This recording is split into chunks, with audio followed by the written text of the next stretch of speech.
What if trusted doctors once told you cigarettes were literally healthy? Or that sipping radioactive water every morning would keep you young? From ice pick lobotomies to Martian canals, experts kept straight faces. These weren't random cranks. They were celebrated scientists, professors, policymakers, leaders. Millions trusted the lab coats, bought the tonics, and signed the forms. Today, their confident charts and ads look more like dark comedy. So how did brilliant people get fooled this badly, again and again? And more importantly, which of our settled truths will future generations mock? Stick around, because these 39 stories hit uncomfortably close to home. Doctors once advertised cigarettes as safe, doctor recommended. Before cigarette packs carried warnings, doctors literally sold them as healthy. In mid-20th century America, glossy ads showed physicians recommending specific brands.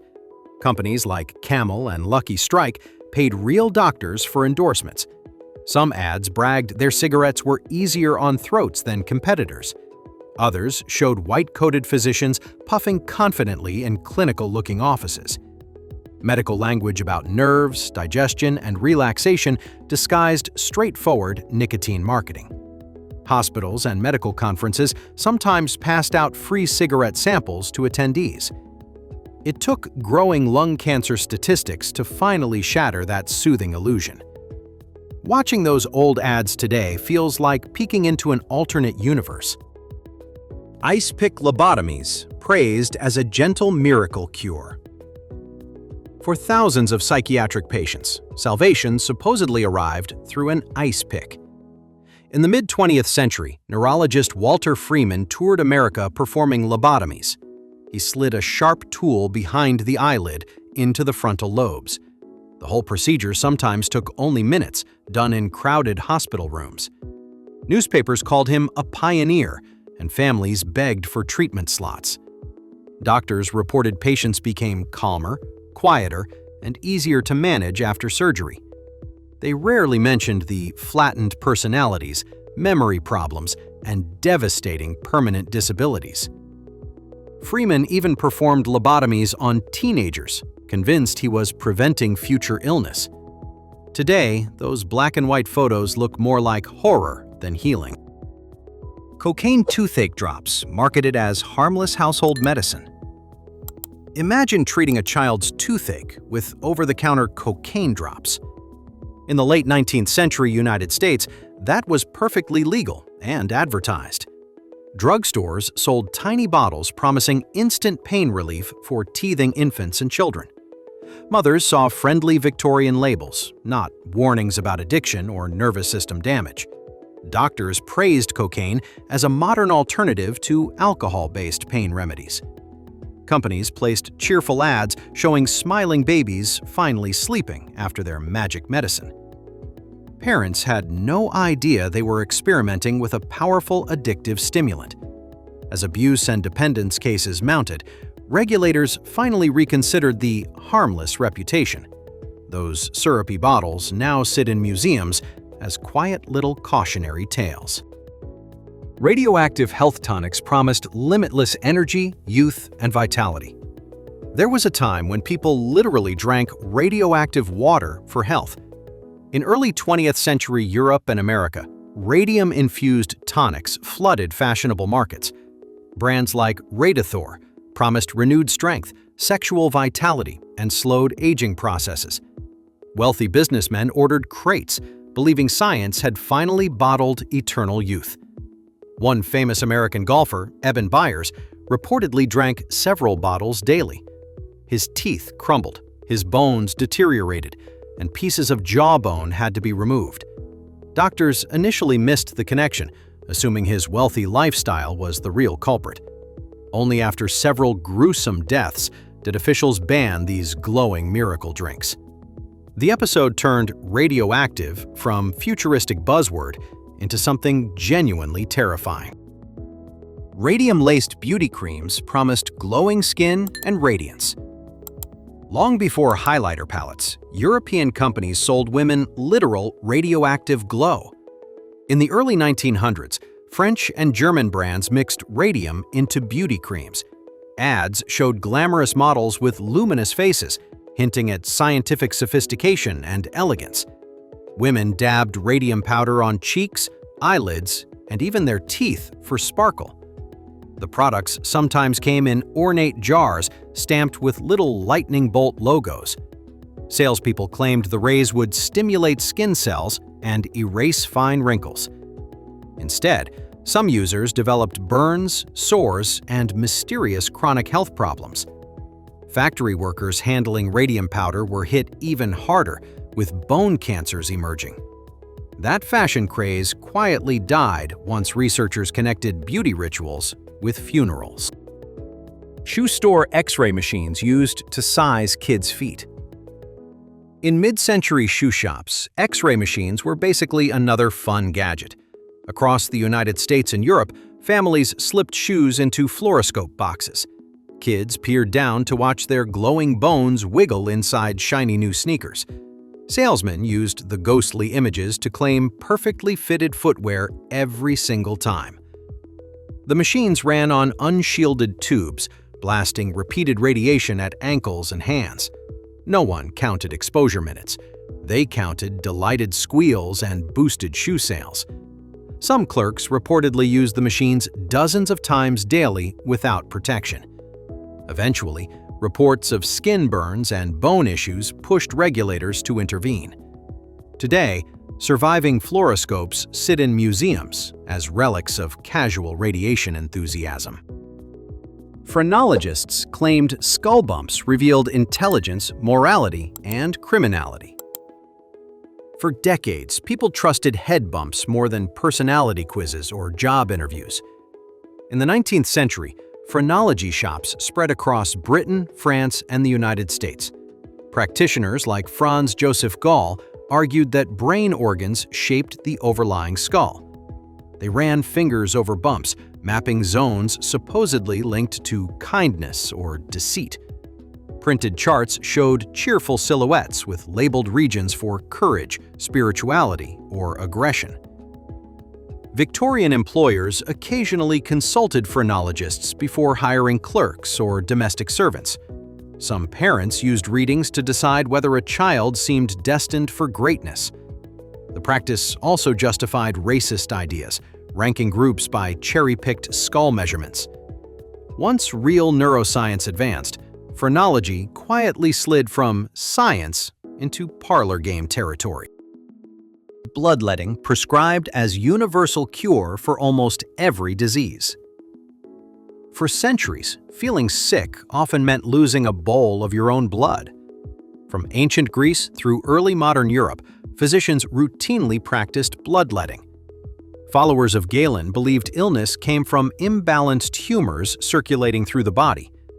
Opening a vein with leeches or knives supposedly restored harmony and good health. French and British doctors bled patients with fevers, infections, even after childbirth complications. George Washington's final illness famously involved repeated bloodletting sessions by attending physicians. Some patients fainted or worsened, but their decline was blamed on stubborn disease. Hospitals kept detailed charts of blood volume removed, treated as precise medical dosing. Eventually, better epidemiology and germ theory left the practice looking brutally misguided. Miasma, bad air theory, blamed foul smells for cholera. When cholera ravaged cities, many officials went hunting for bad smells. Throughout 19th century London, Paris, and New York, doctors feared miasma, or poisoned air. They believed foul odors from sewers, swamps, and graveyards carried deadly diseases. City councils focused on covering cesspits and masking smells with lime or perfume. In London, the Great Stink pushed politicians to finally modernize the Thames sewers. Meanwhile, physician John Snow quietly mapped cholera cases around the Broad Street pump. His water-based explanation clashed with the fashionable miasma theory dominating medical schools. Removing the pump handle became a famous early victory for germ theory. But it took decades before everyone stopped blaming disease on stinky breezes. Spontaneous generation taught that mice simply emerged from grain. For a long time, people genuinely believed life could just appear from nothing. In early modern Europe, textbooks described recipes for generating animals from everyday materials. One notorious example suggested dirty shirts and grain could produce mice. Another claimed rotting meat naturally sprouted maggots without any insect parents involved. These ideas fit a world where microscopes were rare and microbes completely unknown. Italian scientist Francesco Redi challenged the meat example with jars covered in gauze. Later, Louis Pasteur used swan neck flasks to show microbes arrived from outside. His experiments finally convinced most scientists that life comes from existing life. Spontaneous generation quietly moved from lecture halls to the junk drawer of history. Ancient alien pseudo-archaeology rebranded wild speculation as bold new science. Whenever you see pyramids on television, someone eventually mentions aliens instead of workers. In the 20th century, writers like Erich von Däniken popularized ancient astronaut theories. They argued monuments in Egypt, Peru, and Mesopotamia were too advanced for humans. Instead, extraterrestrial visitors supposedly shared technology, religion, and even genetic material.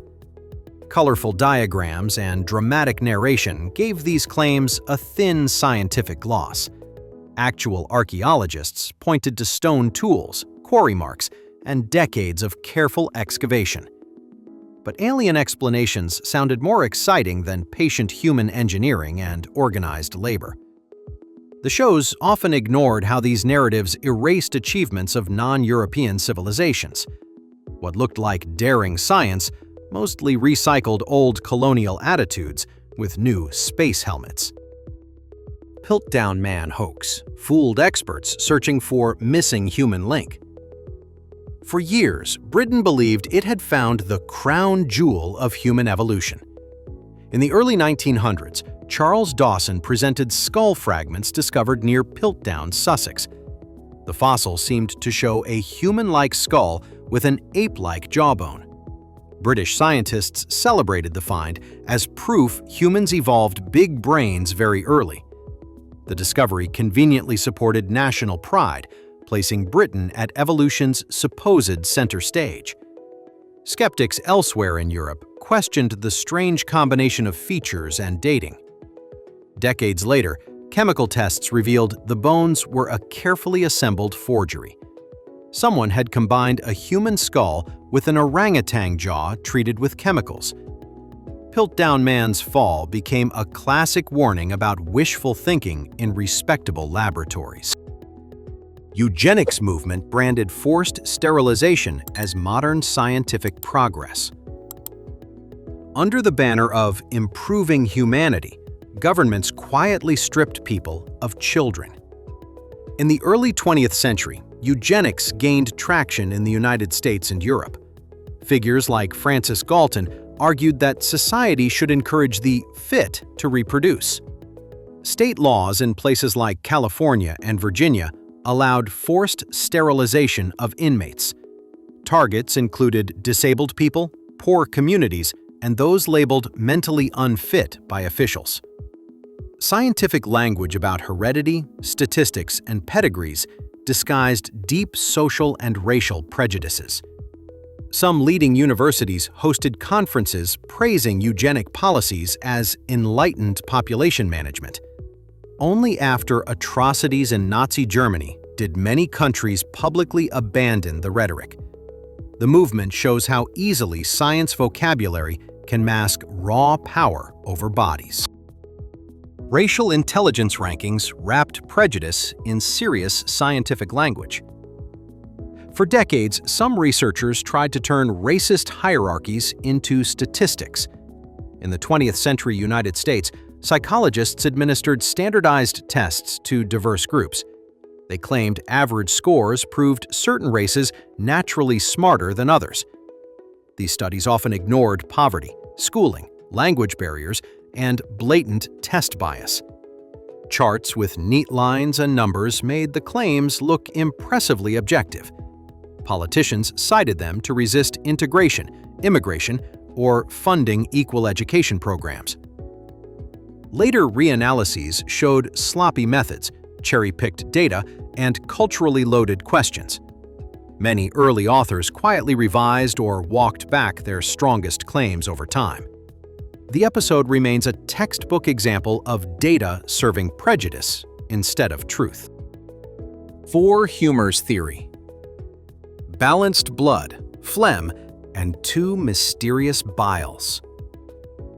Before modern biology, doctors treated personalities like soup recipes needing balance.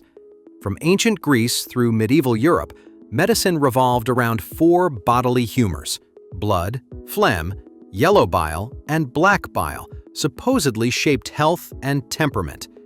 A cheerful, sanguine person had abundant blood, while gloomy melancholics had excess black bile. Treatments aimed to rebalance fluids using diets, purges, enemas, or bloodletting sessions. Physicians like Hippocrates and Galen wrote detailed advice linking seasons and humors. Patients heard sophisticated theories, but rarely saw consistent improvements from these adjustments. As anatomy and chemistry advanced, the 4 humors quietly lost scientific backing. Still, their personality labels linger today in self-help books and online quizzes. Victorian doctors treated hysteria with dubious wandering womb explanations. When Victorian women felt overwhelmed, many doctors blamed a restless uterus instead. The ancient idea of a wandering womb survived surprisingly long in European medicine. Physicians claimed the uterus could drift around the body, disrupting organs and nerves. Symptoms like anxiety, fainting, or fatigue were folded into a vague hysteria diagnosis. Treatments ranged from scented inhalations to cold baths and strict rest cures. Wealthier patients sometimes entered sanatoriums for months of supervised inactivity and isolation. Husbands and fathers often delivered women to doctors rather than listening themselves. As neurology, psychology, and feminism progressed, the hysterical womb story unraveled. Looking back, it reveals more about gender norms than about actual physiology. Animal magnetism and mesmerism sold as invisible healing fluid. Before hypnosis had a name, people lined up for sessions with Franz Mesmer. In 18th century Paris, Mesmer claimed illness came from disturbed animal magnetism. He arranged patients around large tubs filled with magnetized water and iron rods. Participants reported tingling sensations, emotional outbursts, and occasional dramatic collapses to the floor. Aristocrats treated the gatherings like fashionable theater mixed with spiritual revival. French investigators eventually tested Mesmer's methods using blindfolds and controlled suggestions. They concluded imagination, not mysterious fluids, explained most of the reported effects. Still, mesmerism lingered in salons and circuses as a dramatic healing performance. Modern hypnotism traces some roots back to this strange blend of showmanship and speculation. Electrotherapy belts claimed electric zaps could fix every ailment. At one point, the future of medicine apparently strapped around your waist. In the late 19th and early 20th centuries, electric belts flooded Western markets. Ads promised pain relief, stronger muscles, and even restored manly vigor for customers. Small batteries or magnets inside the belts supposedly delivered healing currents all day. Photographs showed stern-looking gentlemen wearing them under suits like secret supercharged armor.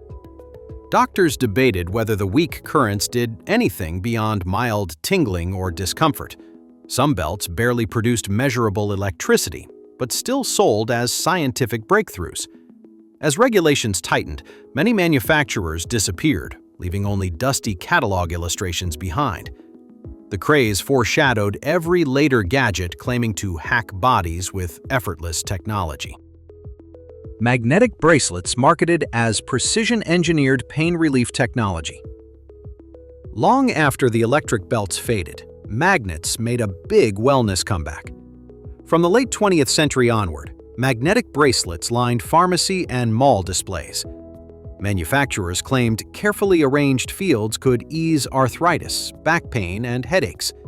Boxes used diagrams of magnetic lines wrapping around cartoon bodies like protective armor. Celebrity endorsements and glowing testimonials made the products sound surprisingly scientific and sophisticated. Controlled studies, however, usually found no consistent benefit beyond placebo expectations. Despite that, vendors kept tweaking designs, touting neodymium strength or special alignment patterns. Millions of people still wore them, hoping for painless wrists and knees. It is a reminder that scientific language and sleek metal can sell almost anything. Craniometry. Skull measuring tried to rank civilizations by head size. For some 19th century scientists, calipers became tools for justifying empire. Researchers in Europe and the United States measured skulls from different populations. They claimed slightly different averages proved certain groups inherently smarter and more civilized. Collections included skulls taken from colonized regions, battlefields, and old graveyards. Tables of numbers and neat graphs disguised enormous gaps and biased sampling. Critics pointed out that nutrition, stature, and measurement technique could skew results easily. Still, craniometry traveled into courtroom arguments, immigration debates, and university lectures. As anthropology matured, most scholars rejected skull size as a stand-in for intelligence. The calipers now sit behind museum glass, symbols of measurement gone morally sideways. Vital force theories claimed living bodies obeyed special mystical physics. Before cells and enzymes took center stage, scientists talked about mysterious vital forces. In 18th and 19th century Europe, vitalism claimed living things needed extra energy. This special spark supposedly separated organic matter from ordinary chemical reactions and minerals. Figures like Johann Friedrich Blumenbach and others proposed unseen organizing principles shaping embryos. Their ideas tried to explain development and regeneration when microscopes revealed puzzling complexity. Chemists later synthesized organic compounds like urea outside any living organism. These experiments chipped away at the idea of magical life, only chemistry. Gradually, biochemistry and molecular biology replaced vital forces with testable mechanisms and pathways. The old theories survive mostly as philosophical footnotes about science confronting the unknown. Caloric theory treated heat as invisible fluid sloshing between objects. Once upon a time, scientists imagined warmth as a kind of invisible liquid. In the 18th century, caloric theory described heat as a weightless, imponderable fluid. Objects supposedly contained fixed amounts that flowed from hot bodies to cold ones. This model helped explain some everyday observations, but struggled with careful quantitative experiments. Benjamin Thompson, also known as Count Rumford, studied heat from boring cannons. He noticed seemingly endless heat appearing from mechanical work, not finite fluid. Later, James Joule linked heat and mechanical energy through meticulous paddle wheel experiments. Their results supported a new view: heat as motion of particles, not substance. Caloric theory drained away, leaving behind one more retired idea in physics's basement.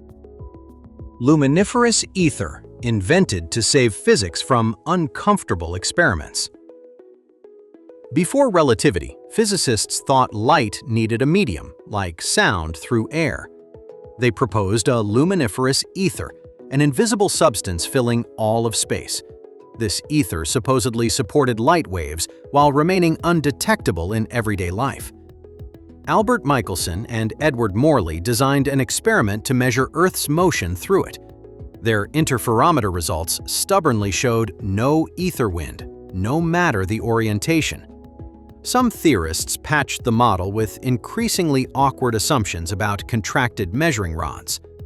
Then, Albert Einstein reimagined things, treating light's speed as constant in all frames. Suddenly, there was no need for an undetectable cosmic jelly at all. The ether dissolved, replaced by space-time itself as the stage for physics. Scientists mapped imaginary canals on Mars as advanced engineering. Long before rovers, astronomers thought Mars had engineers, not just rocks. In the late 19th century, Italian astronomer Giovanni Schiaparelli reported seeing canali on Mars. English speakers translated the term as canals, suggesting deliberate construction by intelligent beings. American businessman Percival Lowell built observatories in Arizona to study the lines. He published maps showing intricate networks supposedly carrying water from polar caps. Newspapers loved the idea of Martian civilizations fighting desertification with planetary plumbing. Better telescopes and later spacecraft revealed craters, valleys, and dust, but no canals. The straight lines turned out to be optical illusions and hopeful human pattern seeking. Still, the episode helped fuel early science fiction about neighbors on the red planet. New rays convinced laboratories they had discovered a new radiation. At one point, French physicists believed they had found a cousin to X-rays. In the early 1900s, Prosper René Blondelot announced the discovery of mysterious N-rays. He described faint light changes in laboratory instruments when certain materials were irradiated. Dozens of French laboratories reported similar results, tweaking apparatus to chase elusive effects. American physicist Robert Wood visited Blondelot's lab and quietly removed a critical prism. The experimenter continued reporting N-ray changes, unaware the key component was missing. Wood's revelation suggested observers were seeing what they expected, not what existed. Once skepticism spread, reports of N-rays vanished almost as quickly as they appeared. The story became a classic cautionary tale about bias in dimly lit experiments. Polywater panic had scientists afraid of world-devouring superwater. For a brief moment, it seemed ordinary water had a dangerous, hidden phase. In the 1960s, Soviet researchers reported a strange, syrupy form called polywater. This liquid supposedly had higher boiling points and bizarre physical properties unlike normal water. Western laboratories rushed to replicate the findings, sometimes getting similarly odd results. Speculative articles warned that polywater might catalyze conversion of oceans into thick goop. Later analysis suggested contamination from sweat, glass, or other impurities, not new physics. As experimental techniques improved, the mysterious phase stubbornly refused to appear under clean conditions. Within a few years, polywater shifted from terrifying possibility to scientific embarrassment. The whole saga showed how quickly fear can grow around poorly understood anomalies. Cold Fusion press conference announced, "Free energy without solid evidence." In the late 1980s, two chemists claimed to have cracked limitless, clean power. Martin Fleischmann and Stanley Pons reported achieving nuclear fusion at room temperature in Utah. They held a dramatic press conference before peer-reviewed publications or broad replication. Headlines worldwide suggested cheap, nearly endless energy from tabletop electrochemical cells. Labs in the United States, Europe, and Japan scrambled to repeat the experiment. Most found no excess heat, no clear nuclear byproducts, and inconsistent results. Criticism grew as details of the original setup seemed vague or shifting. Within a few years, cold fusion faded from mainstream journals into fringe corners. The announcement became a warning about mixing media hype with still fragile data. Orson Welles' mass panic, later miscalled scientific proof of suggestibility.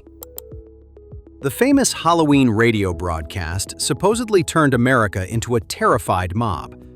In 1938, Orson Welles dramatized a Martian invasion based on a British novel. Later anecdotes claimed thousands of listeners thought the attack was really happening. Some psychologists and commentators pointed to the event as proof of mass suggestibility. They argued modern media could override critical thinking and herd people like cattle. Careful historical research later found far fewer panicked listeners than headlines suggested. Newspaper stories may have exaggerated chaos to criticize radio as reckless competition. The myth persisted anyway, often cited in discussions of propaganda and crowd behavior. It shows how one dramatic story can overshadow messy, less impressive reality. Vitamin megadose cures were hyped as shield against every disease. At some point, swallowing handfuls of pills became a lifestyle, not a treatment.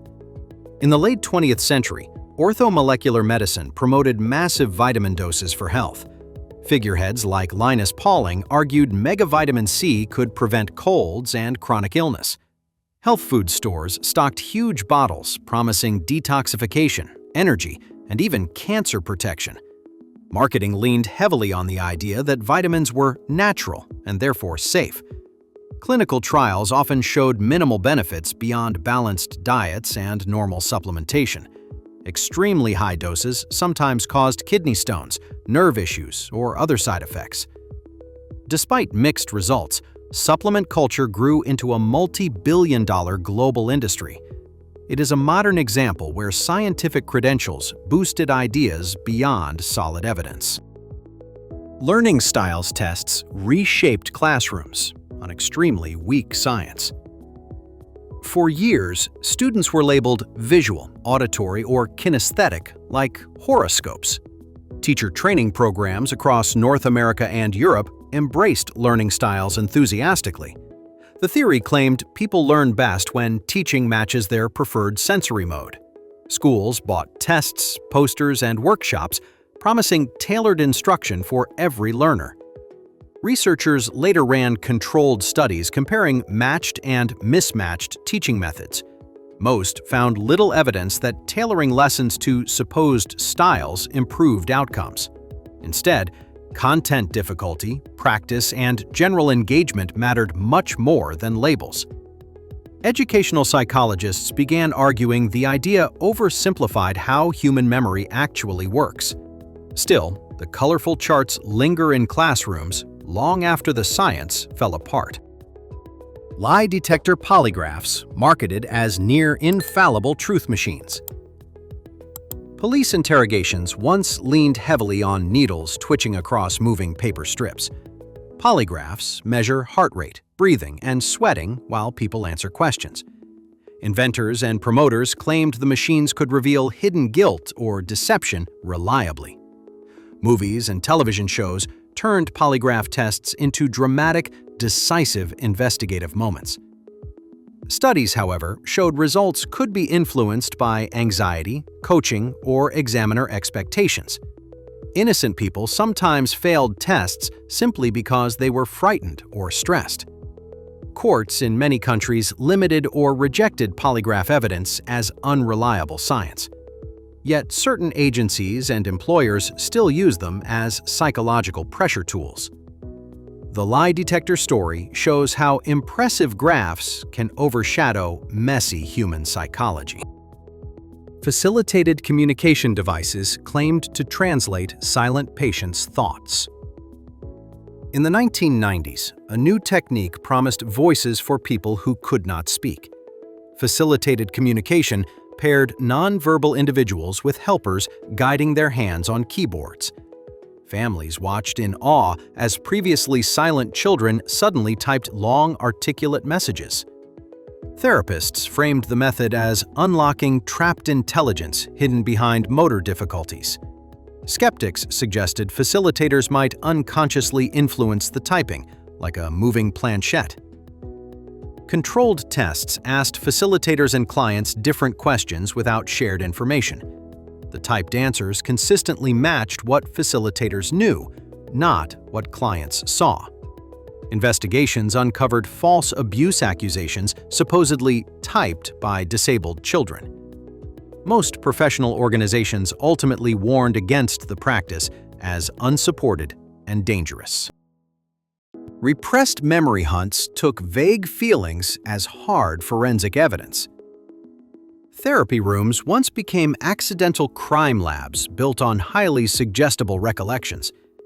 In the late 20th century, some therapists believed traumatic memories could be deeply repressed. They used hypnosis, guided imagery, and repeated suggestion to recover hidden childhood events. Patients sometimes emerged with vivid stories of abuse they had never previously recalled.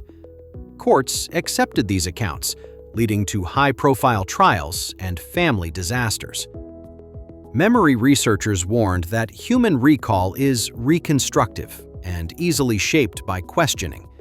Experiments showed people could develop detailed but false memories of impossible events. Gradually, legal systems grew more cautious about testimony extracted through suggestive techniques. The episode left lasting scars and reshaped both therapy ethics and courtroom standards. Rebirthing therapies promised trauma healing through suffocating blanket rituals.